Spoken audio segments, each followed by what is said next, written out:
Good Tuesday, everybody, and welcome to the Volquest podcast. I am Eric Kane with Austin Price, Grant Ramey, and Brent Hubbs. It's presented by Exterior Home Solutions each and every week. For a free estimate, give them a call today, 865-524-5888. Gusty winds on a Monday here to begin this week. If you need any repairs done, any solutions to your home, Exterior Home Solutions is the place for you. Again, 865-524-5888.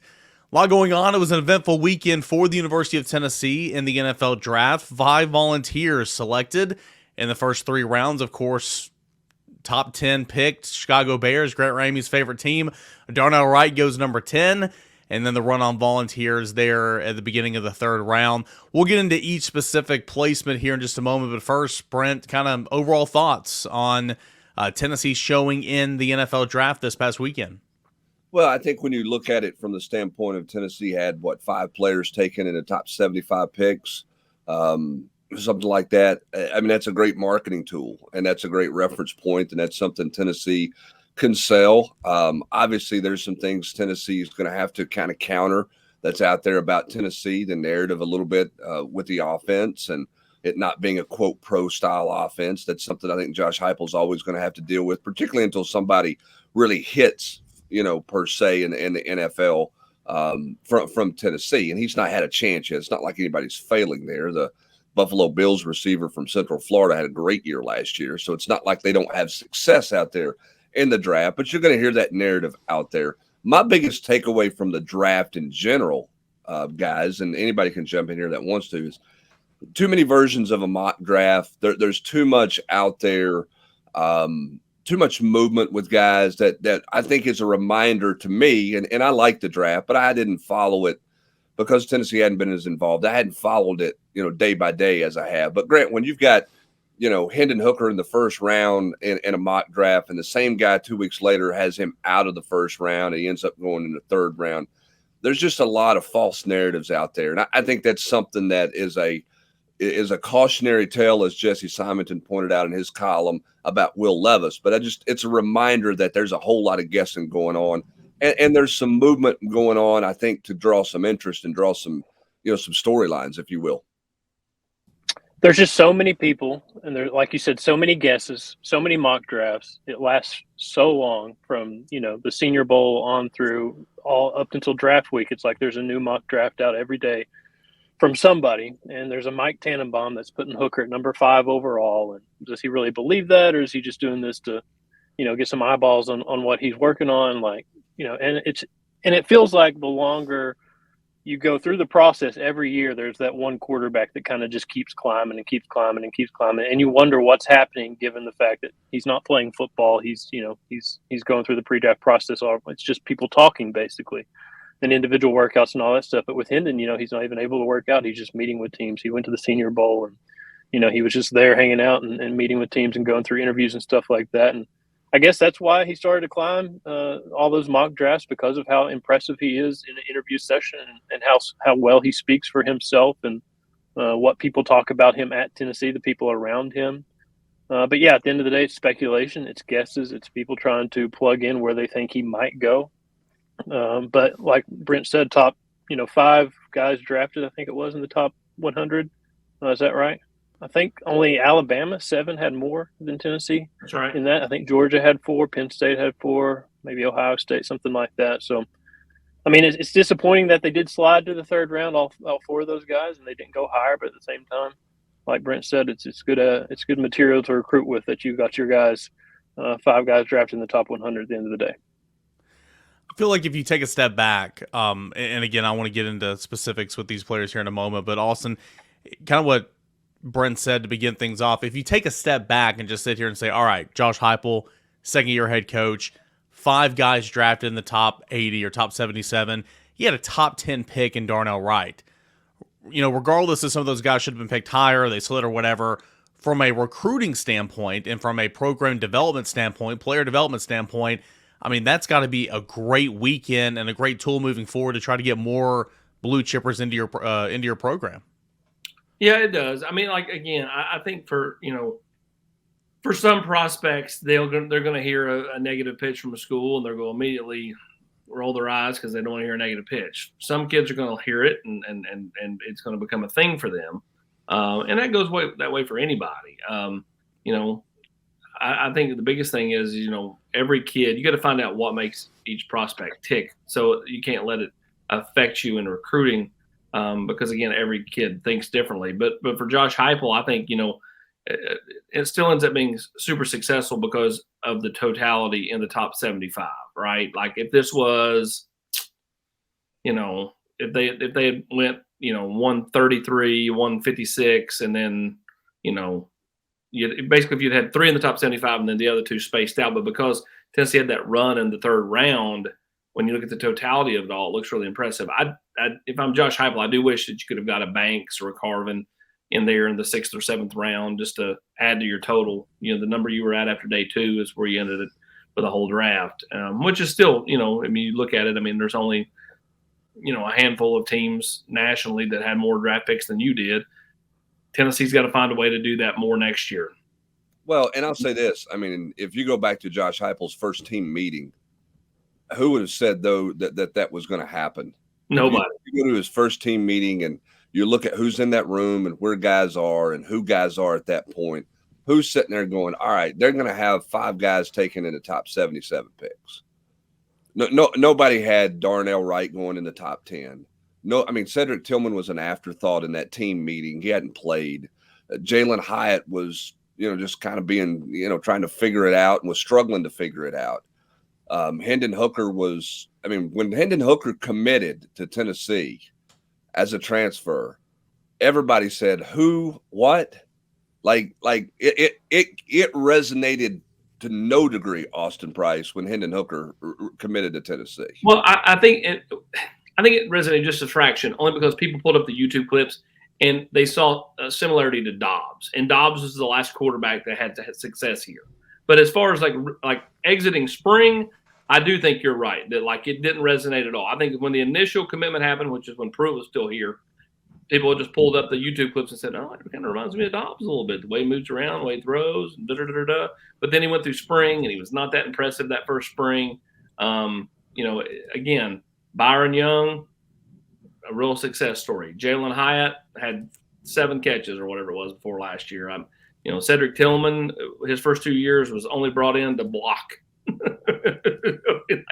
And Darnell, who had been okay, but wasn't living up to the 5-star hype, those first few years, found his mojo with Glenn Ellerbe. So, again, it's all on how you want to look at it. Tennessee can certainly sell it their way. Schools can sell it against Tennessee in their way. Only time will prove, whether these guys have success on Sundays. And if they do, then, kudos. Think about Butch Jones. You look around the NFL, he's got quite a few guys in the NFL. Who would have thought that when they exited here? Who would have thought Emmanuel Mosley would still be playing in the NFL? Justin Coleman still playing in the NFL. A lot of people didn't necessarily have that pegged, right? I know I didn't. I thought those guys were okay, but didn't see them having 6-7 year careers in the National Football League to this point. And yet there they are. So, Shy Tuttle, another guy who went undrafted, who is in the NFL and just went home to his Carolina Panthers this offseason. So, I think that we'll find out over the next 3 or 4 years who has success out of this group. I think Darnell will. I just, it may not mean team success, but I think Darnell will individually have success. Sorry, Grant.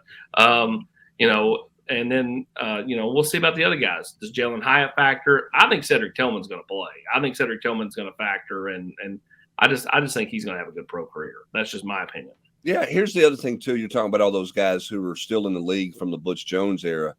The problem with those guys is that they feel self-made in the NFL because they weren't drafted very high.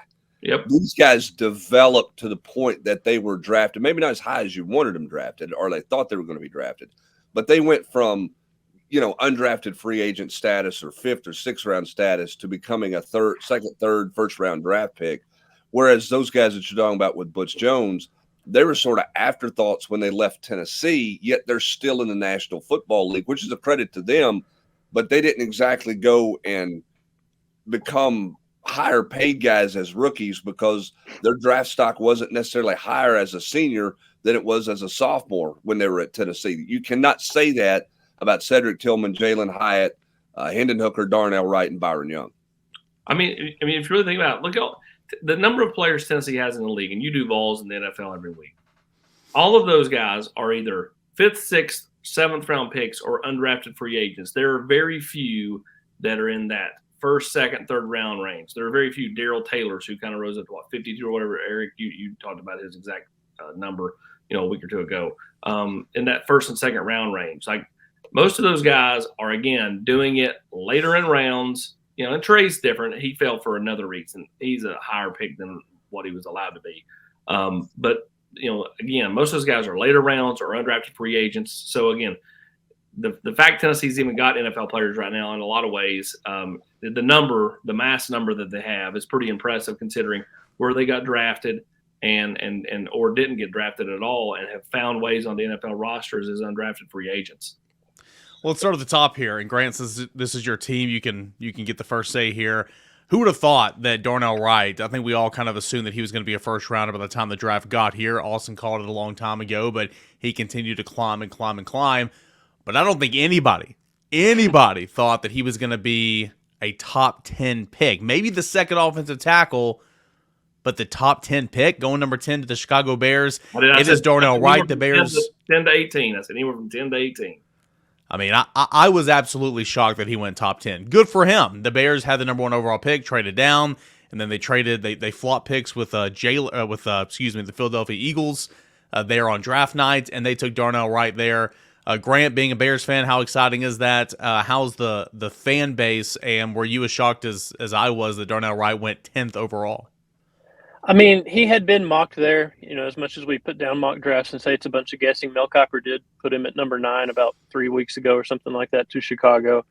And with Chicago, and I think Brent asked me about it last week on the podcast. I said, I doubt it. I think he asked me in the group text the night the first round was happening. I was like, I doubt it, but, I'm an idiot because clearly it happened. But I think I didn't think enough about how Darnell starred at the Senior Bowl, and Chicago's staff was working the Senior Bowl and working with Darnell. Yep. And they brought in, I didn't know that the Bears offensive line coach came in a few weeks ago and worked out Darnell, and apparently it's a really tough workout. And he tried to get Darnell to quit, and Darnell didn't quit, and he passed all the tests and all that stuff. And he has a really good relationship with that Bears offensive line coach, Chris Morgan. So I think based on the amount of due diligence that was done there, it shouldn't be a surprise that the Bears were willing to take him as high as they did at number 10, because they had a glaring and obvious need at right tackle. And Darnell was clearly the best right tackle in the draft. He might not have been the highest rated offensive tackle in this class, but he was the best right tackle, as we've seen the last year or so. So it makes sense from that point of view. And for him to go in to be a plug and play day one starter, that right tackle job's his, starting, the moment they called his name the other night, Thursday night, and for him to go to a franchise where he already has a relationship built with that coaching staff and that offensive coordinator, that offensive line coach, the general managers of Ryan Poles. He's a rookie GM, but he's a former offensive lineman, so that should be his forte, his specialty. So for him to go into that situation, it's hard not to root for Darnell, because of, Darnell, he talked about it when he met with Chicago media the other night, that it felt like I think he said the house was crumbling at Tennessee when they didn't know, who's going to be their coach, what's going to be the NCAA sanctions, the investigation that was going on. And credit for Darnell, he said, all I could do is control what I control and just stick it out and see what happens. He controlled what he controlled at an elite level. He played at an elite level, and he turned himself into a top 10 draft pick with a $20 million contract and a ton of guaranteed money. It's an awesome story. Yeah. And also that trust factor has got to be big for Darnell, right? I mean, the fact that he already kind of knew the staff, the offensive line coach is kind of met with him, went through a workout. For Darnell to click, and like he clicked here at Tennessee, you got to have the absolute trust in your offensive line coach. And I feel like Chicago knew that, and that's why they were comfortable taking him that high. 100%. As I host Cam Miller's in the portal, we taped this on Monday, and he's now in the portal for those that are watching this on Tuesday. Yeah, 100%. He's big on trust. He's big on relationships, and Darnell, obviously, and you watched how his interaction with the phone call, and he called him SEMO, and I know that's kind of common, right? But like at the end of the day, like how many times have you been around that coach to all of a sudden feel comfortable enough to throw out the nickname. I mean, Darnell, the Bears are getting someone who I just think the sky's the limit for this kid. You have to remember he's just 21. He played 4 years here. He started young.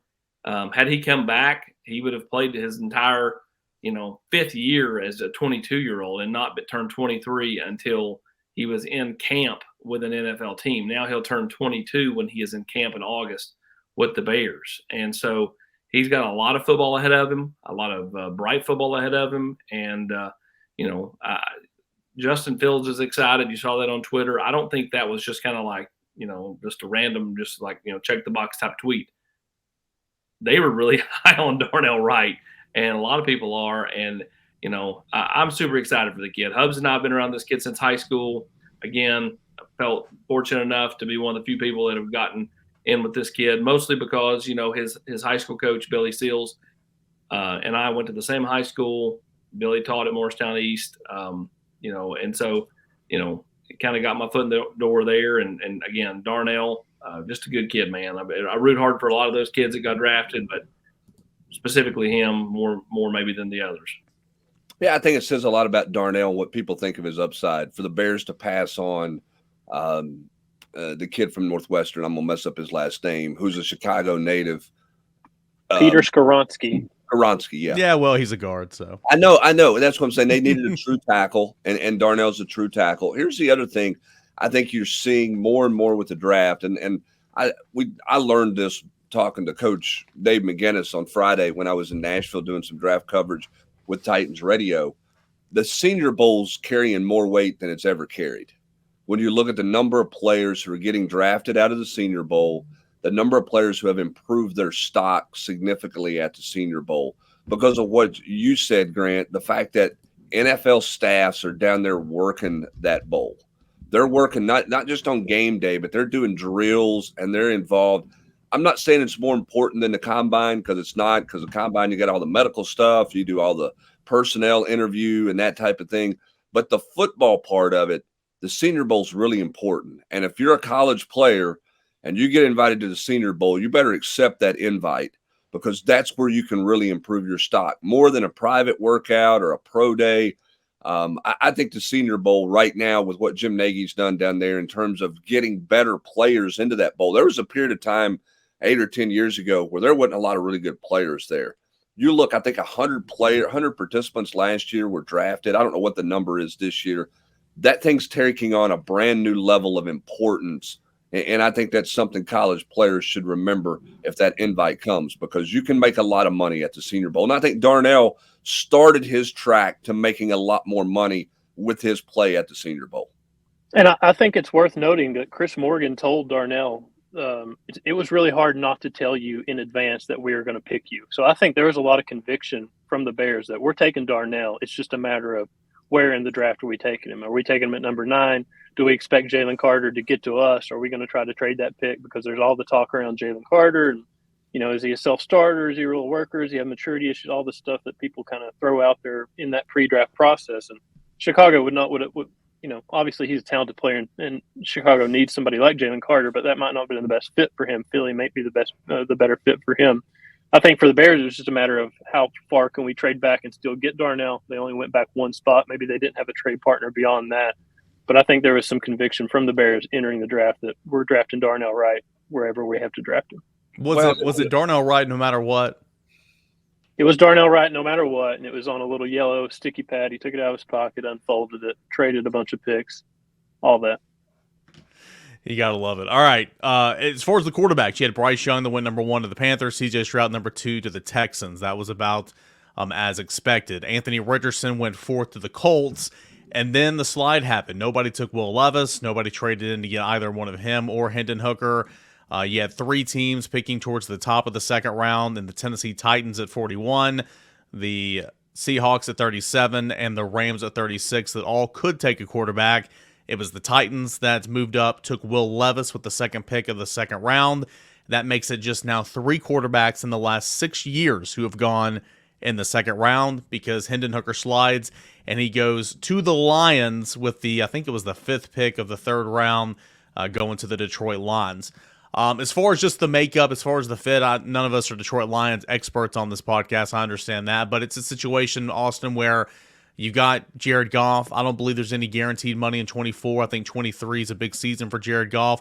Played well in 2022, but a situation where you can go in, you've got young receivers, you kind of turning that organization around. You can sit, watch, get healthy, learn, and then potentially get the keys next year or maybe in a couple years. A good situation, it feels like, for Hendon Hooker.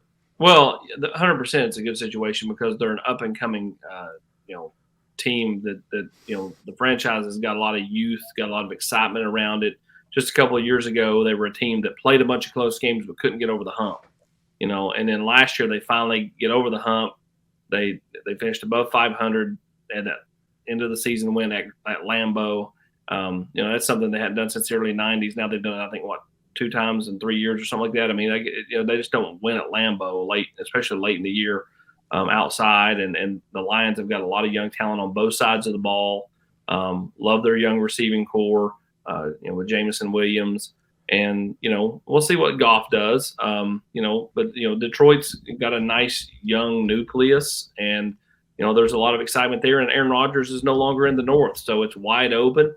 As long as Kirk Cousins is with Minnesota, they'll be just good enough to be in play, but I'm not sure they'll be good enough to get over the top. And, no offense to Ramey's Bears, but they've got to prove it to me. So, the Lions have a legit shot to win the North this year. And so I think it's a great fit because you don't have to come in and have pressure on him. Goff's there this year. We'll see what they decide to do after that with him, but there's no pressure on Hendon, which is a nice caveat when you're coming in and you're not going to be medically cleared until, right about the time the season kicks off. So a couple picks down from Hendon Hooker, who goes 68th overall to the Lions. You go back-to-back, and then 3 picks after that, you go with Byron Young, but it's Jalen Hyatt to the Giants, Cedric Tillman to the Browns at 73 and 74, and then Byron Young to the Rams at 77. Brent, I feel like the Giants were a team that were high on Jalen Hyatt the entire time. I thought it was pretty far-fetched that they would go with him in the first round. Obviously, they didn't. But they're a team that really liked Jalen Hyatt the entire time, wanted his speed to get vertical. They've got to replace Kadarius Toney and a couple other wide receivers up there in Jersey, and somebody to complement Shepard on the other side and all that. And they think they found that in Jalen Hyatt, a guy that they're high on. I think this is a nice little move for Jalen Hyatt. He probably didn't want to get drafted in the 3rd round, but that's where he ends up, and I think he ends up in a good spot in a team that has kind of turned the corner, and they're pretty good now. Well, it depends on how the quarterback plays. Yeah. But yeah, he needs more weapons around him for sure. They need to stretch the field vertically. You kind of want to try to creep that box back a little bit so Barkley can do his thing. You want somebody who can take the top off and go after it. And Jalen Hyatt is a guy that does that. I mean, there's going to be some adjustments to Jalen Hyatt. I'm going to be curious to see where they play him. Do they play him on the inside at the slot where he can continue to get free releases? Or is he going to have to get better at man coverage on the outside and people are going to press him up? There's no doubt he can run. How physical he's going to be, I think, is his next challenge going to the NFL. But there's no doubt that the talent is there for him to be a really good player. I don't know, Grant, that he's ever a number one. I don't think he's ever a number one for anybody, offensively. But I think he is a guy that can win some single coverage and can win as a complement receiver for a franchise. And I think that's what the Giants are looking for.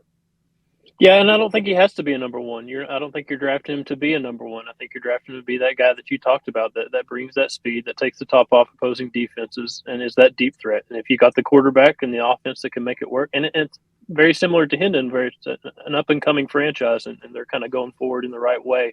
It kind of feels like a lot of good vibes around those teams and the way they're building. For them to get that kind of speed and that kind of value in the 3rd round, I love that pick. I love Cedric Tillman too. I mean, it's you hate the high ankle sprain and how much it cost him last season, but for the Browns, it feels like that was a blessing for them to get that kind of value that late in the draft. I mean, he just seems like an ideal NFL receiver with his build, with his arms, with his hands, just the way he plays the game, the kind of ideal possession receiver. So for those guys to go 73 and 74 overall, I believe it feels like really, really good value for both those teams. And Tillman's gonna play early on. I mean, he is. You just look at that wide receiver room in Cleveland, and again, we're not Browns fans here, but there's not a whole lot. You got Amari Cooper On one side, you have Peoples Jones or whatever his name is. Donovan Peoples-Jones. Yeah, you got one of those guys. I had him written down last night. But anyway, there's going to be opportunity there for Cedric Tillman on the outside. I mean, maybe not game 1, game 2, but he's going to play as a rookie here. And this is somebody that I think might have the opportunity to be the longest lasting receiver from Tennessee in this class, or player, just because he's built for the NFL. He's second generation NFL talent in his family. He's got sure hands. He's fast enough. I think he had, once he got healthy, a really good draft process, Brent. But I like Cedric Tillman to Cleveland because I think that he's going to play early and often in his career. Yeah, I mean, I think he's a guy who plays early because, again, the Browns need help. And he's physical, and that is a physical division that they play in. Weather's always a factor, and I mean, you got to be. That's a black and blue type league too. So I think he can handle that. He's got to stay healthy. That's the key for him. But you go back and look at 2 years ago, not this season, but the previous season. I mean, that was where Hendon Hooker was going in any critical situation, and everybody in the stadium knew it. And at Pittsburgh, he still had over 1,000 yards receiving that year, coming out of the blue with a brand new quarterback. So I think Cedric Tillman can play. I do, and I was impressed with him at the pro day. I thought he looked fresh. I thought he looked crisp. I thought he had a really good pro day in Knoxville, and I don't know that the Browns are close. But because of where the Browns are right now, I do think he gets on the field early. See, I love the pick for the same reason I keep telling Trey Smith. I love that he's in Kansas City. Deshaun Watson has talent, big time talent, and I think you go to a team that has a quarterback. If you're a receiver, especially, it makes things so much easier. Daniel Jones had a decent year last year with the Giants. But to me, you've got to have more than 1 year to, show that you can play. And so, I worry more about that with Jalen. But, back to Grant's point about Jalen and, doesn't have to be a number 2 or doesn't have to be a number 1. I agree. Look at Deshaun Jackson. Deshaun Jackson is still hanging around 15 years after, he returned punts against Tennessee out there in 2007. He's been in the league for a long time, being someone who, knows what he's good at and is good at it. And so, with Jalen Hyatt, same thing, excel at what you're good at. And I'm with Hubs. I think that, going to play early. And again, you got a good quarterback throwing you the football in Cleveland. And I think that means a world of difference. And Hubs brings up a great point. Physical in a division where you have to be physical with all those teams defensively, the Bengals, the Ravens, the Steelers. They're going to beat you up. And then last one to get drafted, 77th overall, just 3 picks after Tillman going to Cleveland. It's Byron Young. He's going to the LA Rams. Whereas Tillman might be, and of course Wright's a plug and play, Tillman might see some action early in his career. Maybe that's not the case for Byron Young. He's probably going to be more used as situational. He's got to get a little bit more bigger, stronger, and all that type of stuff. But Leonard Floyd, top sack getter, TFL guy for the Rams last year. Got to find a replacement for him, and so there could be opportunities there. Grant for Byron Young, a guy that absolutely blazed at his NFL combine running a 4.34 or whatever it was, or 4.43. He's in the league now to the LA Rams, and a chance to maybe be a part of those packages and get after the quarterback. Why you got to bring up Leonard Floyd like that? This whole podcast has been like, no offense to the Bears, but ... You bring up Leonard Floyd, it's just bad memories.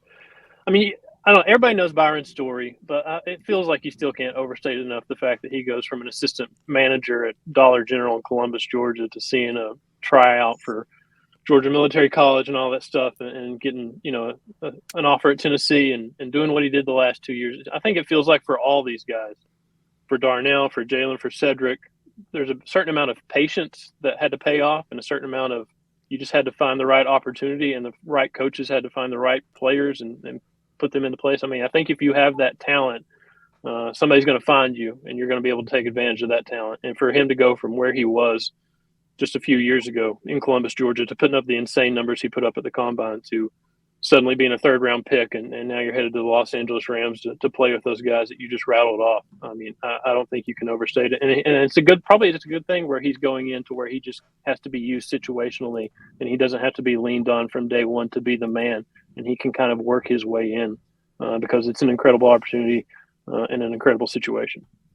Special teams going to have to start there. I think he can get himself, carve out a little role on special teams and then see where he can get into the mix as a pass rusher and go from there. But what you know about Byron Young is he's going to show up every day for work.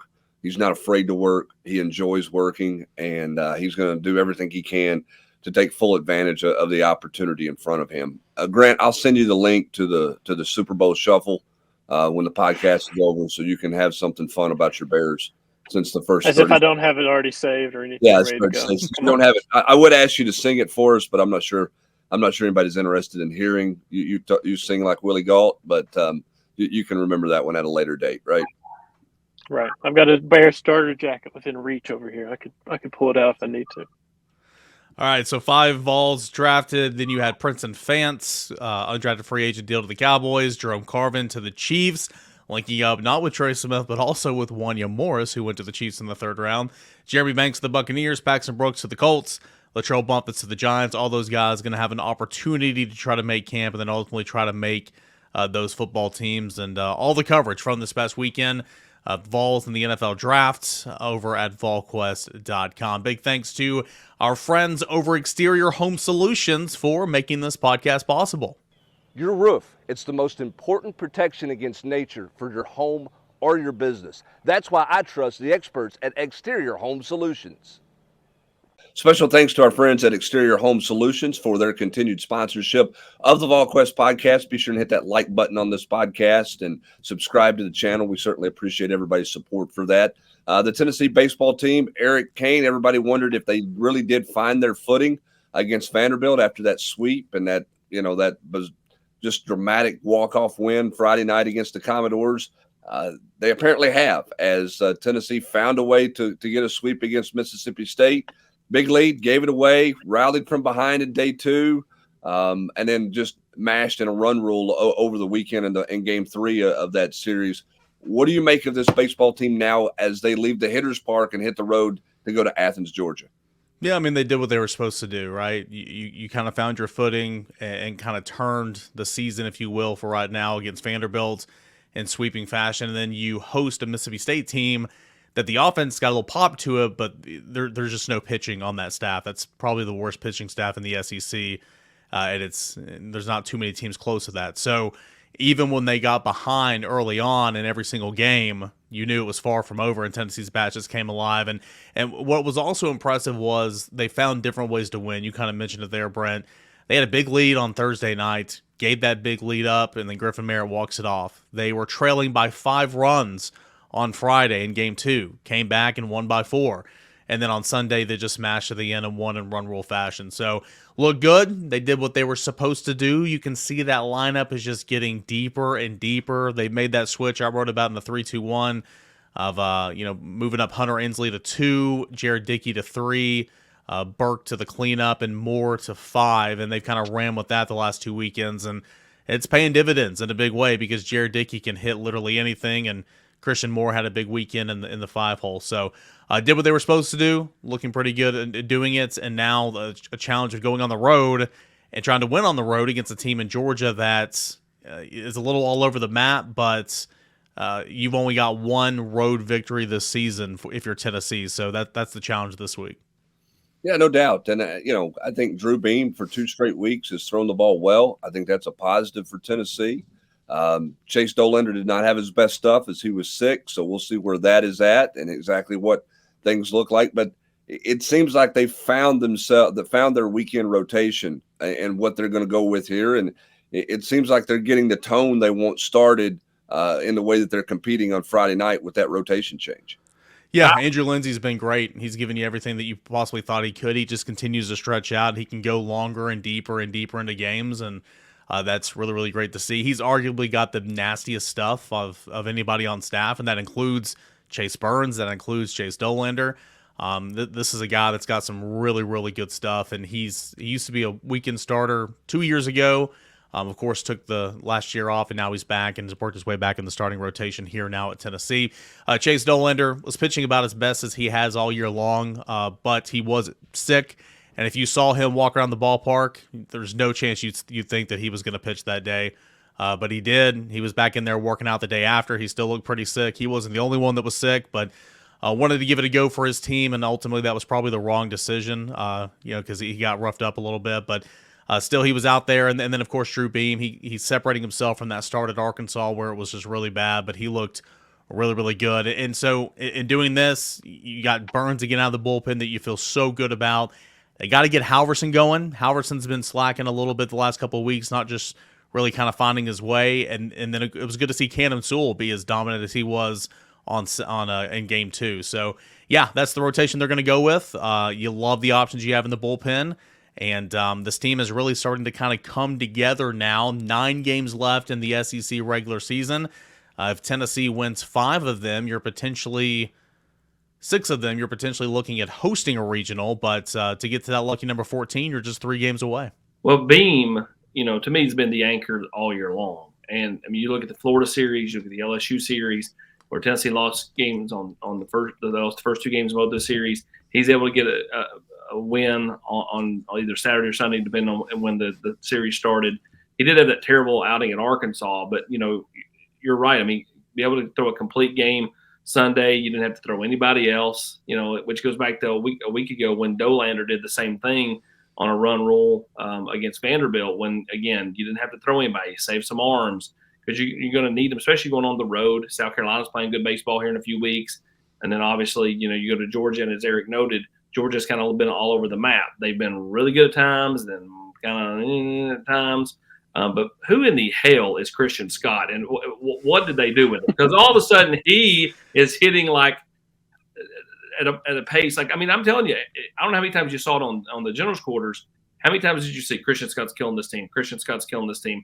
Every time he comes up, I know it's an out. Every time he comes up, I know it's an out. I know, and I was watching, I'm like, well, here he is. Runners on base, 2 outs, and you just don't have much faith. All of a sudden, he's raking. I mean, had that double Sunday, had the homer before that. Continues to be a much tougher out than he was earlier in the year, putting bat to ball so much more frequently. He had a lot of strikeouts early in the year, not doing the case anymore. And just really impressed by kind of, an older guy who's kind of hung in there, was, obviously known for his defense and his base running if he got on base, but has turned into a solid little hitter for the back end of this team. And again, they've all started to kind of find their footing at the plate. And, having a guy like Christian Scott, who, again, was probably a bit of a liability as a hitter a month and a half ago, is all of a sudden no longer a liability, is a big deal to a lineup that, as Eric and you guys have said, is starting to kind of get hot. Best thing about that is he's hit 9 in the order, right? 8th or 9th every single game. He's not 8th the Sunday. 295 is the average now. Oh, what about SEC play? 277 in SEC play, and that's the 3rd highest average on the team. Again, it's not a great number, but that just goes to show you, yeah, he's been one of Tennessee's best hitters in SEC play. As surprising as that is to maybe say, the last 2 weeks he's absolutely raked, like you mentioned. But even before that, I mean, there's a reason he's been playing. He's been hitting well enough. He's been giving them good enough at bats, just like Cal Stark behind the plate, to where they feel good about it. And then what he brings defensively, it just can't be matched. He's the best glove there in the outfield, and he saved a couple different runs this weekend with some diving catches. He's really good on the base pass. And yeah, that's a really good story. That might be one of the better stories of Tennessee baseball this year for sure, is Christian Scott giving Tennessee an everyday outfield. And again, because he's out there playing every single day for you, you have options with Dreiling, with Griffin Merritt, with a healthy Kavares Tears, to where you can have one of those guys DH depending on matchup, and then 2 of those guys come on and pinch hit late in games. So Christian Scott's been good, and I had a little write-up about him in the 3-2-1, but Tennessee's really excited about him at the bottom of the order. I've got a question for Eric Kane, if I can. First time listener, long time caller. No, first time caller, long time listener. Is the curse of Eric Kane dead? What has to happen for that to be dead? Someone tweeted me this weekend and said, if you got blamed for the downfall of Tennessee baseball, can you get blamed for the resurrection of Tennessee baseball? Did you tweet that from your burner? I mean, that's fair, right? James Bailey is not my burner, all right? I guess it has to be, right? I mean, Tennessee's, 7 in a row, swept back-to-back weekends. I mean, I'm not trying to take credit for it. If you win the series against Georgia, to me, it locks them in for the NCAA, because Tennessee's not going to get swept by Kentucky at home or South Carolina on the road, in my opinion. Again, they may lose either one of those series. But to me, they would get them to 13 wins. 15 is that magic number, and again, that means you're only going to win 2 out of your next 6 games in league play if you can win the series this weekend. Really 14 with a Yeah, top but 40 I think RPI. 15 is a lock. Like 14 is still a little bit up in the air. It's not a total lock at 14. There's been exceptions. Yeah, I mean, the biggest thing about this Georgia series for me, and I said it a moment ago, was, I mean, you got to prove you can win on the road. You played yourself in the position to where you can talk about hosting a regional right now, but you're still far away from that. You got to prove that you can go and win games away from Lindsey Nelson. I mean, you really do. And so Georgia, a team that's a little all over the map, swept Arkansas a couple weeks ago, which is just mind-boggling, but have lost a whole lot of series. A very winnable series. Yeah, can you go down there and take 2 or 3 in Athens? I mean, that's the biggest thing for me. But if you do win this series, whether it's by sweep or 2 or 3, you're setting yourself up as just like a tee shot to just go and get a couple more wins, one or 2, depending on the way you view it, and you're a lock for NCAA tournament play without having to go on a run at Hoover. So any way you want to spin it, this baseball team is coming around the right time and playing some good baseball, Brent. Yeah, they are. I mean, this is when you want to be. You want to be getting hot at the right time. Can the bat stay warm on the road? Can they hit the ball on the road the way they have at home the last 2 weekends? And can they throw it? I mean, look, it's all on them. Go prove it. I mean, go prove you can do it. And it starts by playing well on Friday night and fielding the ball and doing the things they need to do behind the pitching on Friday night. I mean, you go back to that Arkansas series, they got off to a great start on Friday night, had a golden opportunities, couldn't do enough at the plate. And then in the 3rd inning, it fell apart because they didn't field the baseball and do what they need to do. And they've got to play cleaner on the road than they have this year. That's the biggest thing, whether that's on the base paths running or whether that's in the field of play. If they can do that, then they're going to put themselves in a position where they want to be. And you want to be a team late in the year that nobody wants to play. And it's starting to feel like Tennessee's moving in that direction. They've still got to do some things to say that that's definitely where they are right now. And winning on the road is paramount in doing that. No doubt. It's going to be a big weekend for Tennessee baseball against Georgia and Athens. We'll have coverage at Volquest.com as just 9 games left in the conference slate. There'll be a couple of midweeks in between. And then it is time for the SEC tournament. Quickly, before we go, I want to hit on football recruiting and basketball numbers. We'll go to Austin real quick. Where are we now in Tennessee football recruiting? Obviously, some commits have been sprinkling in here. Who could be next? What about the offensive line specifically on the recruiting trail? Well, I mean, when you look at, kind of where Tennessee's at, they've got a nice core group to build upon. And then, we'll see in the month of May. I think that you could see 1-2 guys pull the trigger in May. Kellen Lindstrom, to me, that's Tennessee, Oklahoma. This one to me is just going to come out of left field on a random Tuesday, guys. Like, I don't think this is going to be kind of some like, eyeball, Tuesday at 5, text. I mean, or tweet. Maybe I'm wrong there, but he just feels like a kid that is over the process, doesn't want any part of the hoopla, and is just going to, do it and then take an official visit to whichever school he picks in June and then roll from there. I think, you could possibly see somebody pull the trigger in late May. I think that's still a real possibility. As far as offensive line, I mean, obviously Ronan O'Connell, in-state kid. Tennessee would love to pair him with Jesse Perry, Gage Ginther, that are committed to Tennessee right now. I think Tennessee's taking at least 4, probably 5. They would love to get more tackles. William Satterwhite's a guy out of Ohio that visited last month. Where's his interest in Tennessee? I think Tennessee likes him a good bit. Can they get him out of the state of Ohio? That's normally pretty hard. Clemson's also a factor there for him. You've got Max Anderson, state of Texas, tackle. Glenn Ellerby, West High. Glenn Ellerby was by to see him last week, and Tennessee's trying to be a factor there. I think he'll probably visit again sometime, potentially unofficially late May, and then he'll officially visit here in June. I think Tennessee has done a nice job with Max, and so those are just a few names. And then again, Tennessee's going to continue to swing at Brandon Baker. They're going to continue to swing, at Ethan Callaway and some of these other offensive linemen. But, Tennessee's got several on the board that they're heavily in play with. And then, starting a new month of May, obviously, what's kind of on the calendar this week? What's the next big thing? Is it the rebranded Rocky Top of Palooza? Well, I don't know if it's officially been rebranded or not. There's talk of a rebranding. I'm not sure. Either way, They should. It's the Memorial Day Magic event, which will be followed quickly by the On3 Elite Series event, which is just a number of high-end kids. It'll be in Nashville that following week. Jaden Riddell is going to be in for that weekend. Ryan Wingo is going to be in for that weekend. Daniel Hill has said he's going to be in for that weekend until he gets here. He's, again, Noah Rogers for me. If he gets here, though, he instantly becomes not Noah Rogers. I think there's a chance that Tennessee has several other big-time guys in that weekend. Riddell's interesting to me because he's going to visit, again, Georgia the week before unofficially, Tennessee that weekend of Memorial Day unofficially, and then visit officially both of them in the month of June, and maybe Alabama. We'll see if he's Alabama. Again, I think Alabama's running a distant third for him.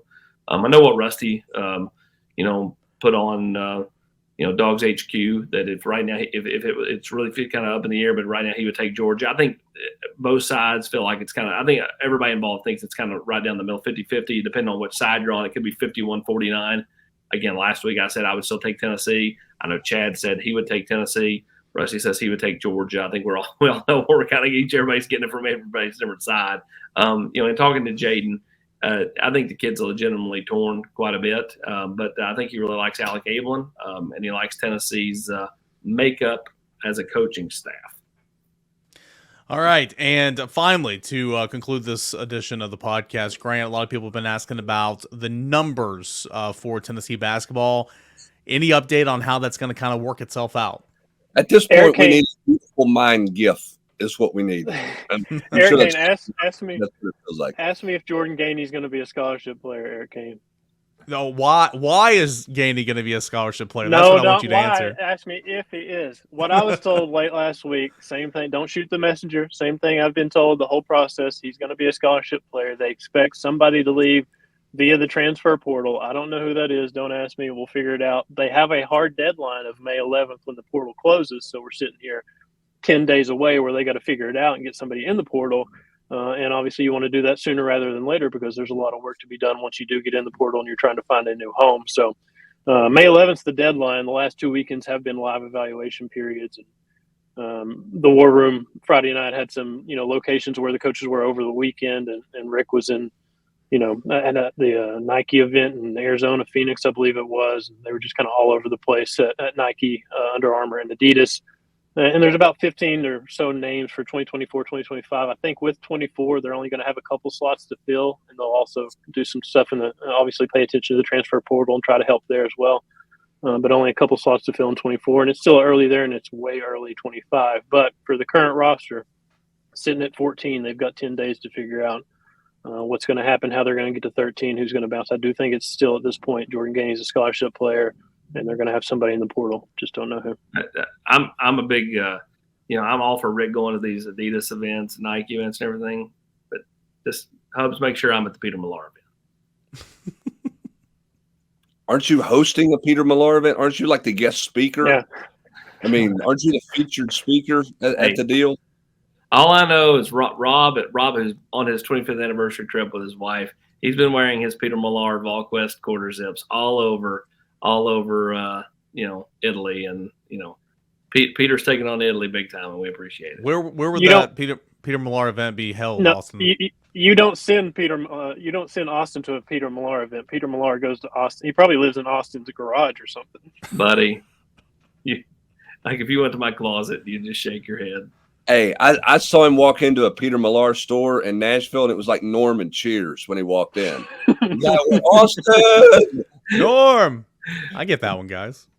The best part was there was a Volquester in there shopping. That's the best part of. Volquester was in there shopping. Is exactly right.